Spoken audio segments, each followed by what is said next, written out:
तो हम लोग पढ़ रहे थे पिछले क्लास में आरोहण। संजीव लेखक का नाम संजीव है और इसमें हम लोग पढ़ रहे थे, यहाँ तक पढ़े थे कि रूप सिंह अपने गांव आता है 11 साल के बाद और अपने एक शहरी मित्र को लेकर के, जो उनके बॉस के बेटे हैं, जो उनको लेकर के शहर गांव में आता है, जिससे कि उनको लगता है कि गांव में अब इतने साल के बाद जा रहे हैं तो गांव की स्थिति क्या होगी। लेकिन गांव की स्थिति को देख करके उनका मन है सो खराब हो जाता है, वो संकुचित हो जाते हैं और उनमें एक हीन भावना पनप जाती है। क्यों हीन भावना पनपती है? क्योंकि उसको लगता है कि हम तो ये शहरी बाबू को लेके आए हैं, शहर में इतना दिक्कत नहीं है और यहाँ पर काफ़ी कठिनाइयों का सामना करना पड़ रहा है उनको। पैदल भी काफ़ी चलना पड़ रहा है, पहाड़ों के ऊपर चलना पड़ रहा है, क्योंकि वहाँ पर रास्ते सही नहीं बने हुए हैं जैसे शहर में बने हुए रहते हैं। इसलिए वो रूप सिंह अपने मित्र शेखर को लेकर के वहाँ आता है। तो वो किसी को, एक बूढ़े थे, उनको पहचान लेता है। वो बूढ़े से पूछता है अपने घर के विषय में, तो उनके वो जो थे वो बताते हैं कि तुम्हारे माता पिता का तो देहांत हो गया और भूप सिंह है, क्योंकि ये लोग दो भाई थे, भूप सिंह और रूप सिंह, दोनों। तो बड़ा भाई है और उसका बेटा ही है, एक बेटा है, पत्नी है।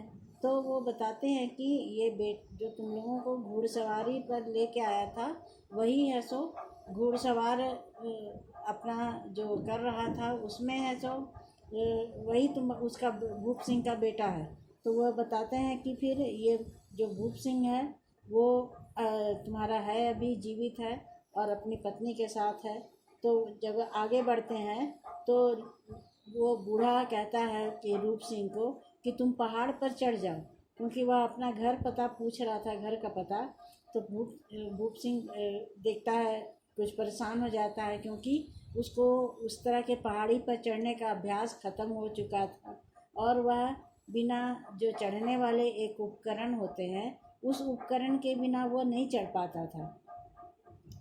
तो इसलिए वह उपकरण खोजता है कि बिना उपकरण के नहीं चढ़ पा रहा था पहाड़ पर। तभी दूर से भूप सिंह आता हुआ नज़र आ जाता है उसको।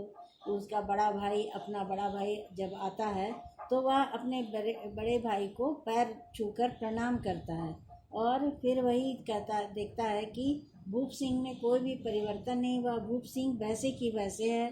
तो रूप सिंह को भी वह पहचान लेता है और पूछता है कि तुम कब आए? तो वह बताता है कि मैं अभी अभी आया हूँ, अभी आने की बात बताता है और कहता है, फिर उससे शेखर से परिचय करवाता है कि यह मेरा वहाँ से शहर से मेरे साथ आया है। तो उसका परिचय कहता है, लेकिन परिचय शेखर के साथ शेखर उसे नमस्कार करता है। तो वो भूप सिंह जो है वो गांव का व्यक्ति है, वह कोई उसको उत्तर नहीं देता, कोई रिप्लाई नहीं देता। तो इससे उसको थोड़ा अटपटा भी लगता है शेखर को कि हम जब नमस्कार कर रहे हैं तो उसके उत्तर तो देता है आदमी, नमस्कार का उत्तर नमस्कार से देता है, लेकिन वह थोड़ा सा भी कोई उस पर रिएक्शन नहीं जताता। तो कहता है, फिर कहता है कि तुम उसको कहता है, देखता है कि नहीं चढ़ रहा है, तो पहाड़ी पर दोनों को बारी बारी से भूप सिंह चढ़ाता है। और क्या कि वो पहाड़ी जो थी वो खड़ी थी, एकदम खड़ा पहाड़ी। जैसे अब पहाड़ी कोई ऊंची नीची होती है, ढलान है, कहीं पर कोई ऊंचा पत्थर है, कोई नीचा पत्थर है, तो उसमें कोई भी आराम से चढ़ सकता है। लेकिन जब कोई पहाड़ी एकदम सीधी खड़ी है, पहाड़ी है, तो उस पर चढ़ना काफ़ी कठिन होता है। इसलिए, और जिसको अभ्यास नहीं रहता वो तो बिल्कुल भी नहीं चढ़ पाएगा। इसलिए वो नहीं चढ़ पाते वो लोग, क्योंकि वो लोग शहर में इतने दिन रह गए थे और हर चीज़ का हम देखते हैं कि अभ्यास की ज़रूरत होती है। कोई भी चीज़ के लिए करने के लिए एक अभ्यास की ज़रूरत होती है। अगर अभ्यास नहीं रहता है तो कुछ भी काम नहीं बनता। तो इसी तरह से फिर वो कहता है कि जो भूप सिंह दोनों को बारी बारी से ऊपर पहुंचाता है और वहाँ ऊपर में क्या था कि बहुत दूर तक ज़मीन को समतल बनाया गया था और वहाँ पर मकई की फसलें भी लहलहा रही थी, मकई की फसल लगी हुई थी। वहाँ पहाड़ी एरिया को भी बहुत दूर तक उसको उपजाऊ ज़मीन उन लोगों ने बना चुका था और जो अपने खाने पीने के सामान को वहाँ उगा रहे थे। और चारों तरफ मकई के बीच में मकई लगा हुआ था और चारों तरफ सेब और देवदार के पेड़ लगे हुए थे। एक गुफानुमा आश्रम भी के बगल में 2 झोपड़े थे। पास से एक झरना बहता था। भूप सिंह अपने पत्नी और रूप सिंह से को एक दूसरे को परिचय करवाता है कि ये देखो ये तुम्हारी भाभी है, और उसको ये बताता है कि ये देखो ये तुम्हारा देवर है। तो रूप भी फिर भाभी के पाँव छूता है, प्रणाम करता है और उससे आशीर्वाद लेता है। फिर उसके बाद जब शाम हो जाती है तो ये दोनों अपने झोपड़े में ही, अपनी जो झोपड़ी थी उसी में लेटे हुए हैं, आराम कर रहा है दोनों, शेखर और रूप सिंह दोनों, और बातें करने लगता है। तो भूप दादा था उसका, वो अपनी पत्नी के साथ गृहस्थी का सामान, जैसे घर के खाने पीने के सामान जो भी होते हैं और जो भी उसका अपना खेती बाड़ी करके जो सामान को अर्जित करता था उसको वो अपने समेटने लगता है।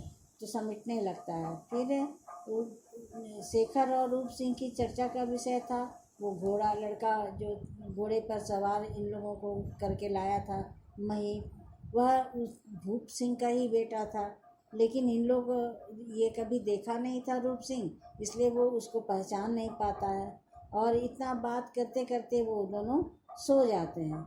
और फिर भूप उन्हें जब खाना बन जाता है तब भूप जगाता है उन दोनों को और खाना खिलाता है।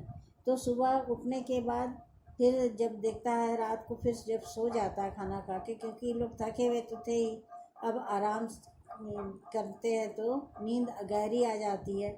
और जब सुबह उठते हैं तो देखते हैं कि मौसम काफ़ी साफ़ है। तो जो दोनों रात को जो बातें कर रहे थे, बातचीत का दरमियान उन लोगों की बातें अधूरी रह गई थी। तो वही कह रहा था कि महीप यहाँ क्यों नहीं रहता, और रूप की भाभी ही क्या उसकी माँ है, यही चर्चा का बिंदु था। मतलब वो दोनों एक दूसरे को कहने लगते हैं, वो पूछ रहा है शेखर रूप सिंह से कि क्या वो जो लड़का था उसकी माँ यही है। तो वो कहता है कि नहीं, हाँ माँ तो वही है। सुबह के नाश्ते के समय सभी एक साथ बैठे, फिर सभी लोग मिलजुल करके एक साथ नाश्ता करता है। और रूप सिंह भाई से पूछा, यहाँ इस पहाड़ पर कैसे आन पड़ा दादा। तो भूप सिंह ने पिछले जो दर्द जो इसमें भूस्खलन से इन लोगों की जो सब चीज़ मिट गई थी, जो घर गृहस्थी थी वो टूट फूट गई थी, उसकी कहानी बताना शुरू करता है। कहता है, देखो भूप सिंह ने पिछले कई वर्षों की दर्द भरी कहानी को कहना शुरू किया। भाई को ऐसे समय में अकेला छोड़ देने का दुख और शर्मिंदगी रूप सिंह महसूस कर रहा था, क्योंकि वह काफ़ी समय से अपने भाई से अलग था। अब भाई का दुख दर्द जो गांव में क्या चल रहा है, क्या हो रहा है, क्योंकि वो पहाड़ी इलाका था और भूस्खलन हमेशा हुआ करते थे। तो भूस्खलन से क्या होता है कि किसी की जो कच्ची झोपड़ी उपड़ी है वो भी सारे नष्ट हो जाते हैं, और उन लोगों का कोई रहने का ठिकाना ना खाने का ठिकाना, कभी वहाँ पर बाढ़ भी आ जाते, कभी कुछ हो जाता। तो इस तरह से ये जो दिक्कतें थी वो आपस में वो लोग अपनी बातचीत के जरिए वो शेयर करने लगते हैं।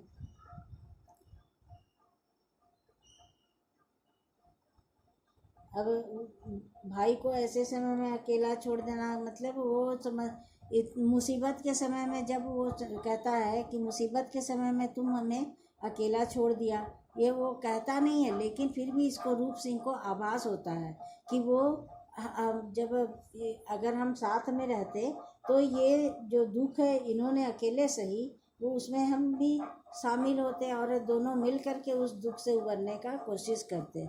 तो कहता है, भूप ने कहा, तूने सिर पर पहाड़ टूटने की कहावत तो बहुत सुनी होगी। यह सुनने में बहुत सारी भारी नहीं लगती, लेकिन इसकी सच्चाई तो वही समझ सकता है जिस पर पहाड़ टूटा हो। एक कहावत होता है कि सिर पर पहाड़ टूटना, मतलब जैसे कि सिर पर भारी मुसीबत का जीवन में भारी मुसीबत का आना, और जब घर मकान सारे टूट जाते हैं तो उनका जो घर मकान था वो काफ़ी ये हो जाता है, टूट जाता, घर मकान था सारा नष्ट भ्रष्ट हो जाता है, तो उनको खाने पीने की हर चीज़ की दिक्कत होती है। तो आज हम लोग ये इसका जो कहानी है वो आज हम लोग यहीं तक करते हैं। फिर दूसरे क्लास में दूसरे दिन इसको, आज एक क्लास और लगेगा, ख़त्म करेंगे।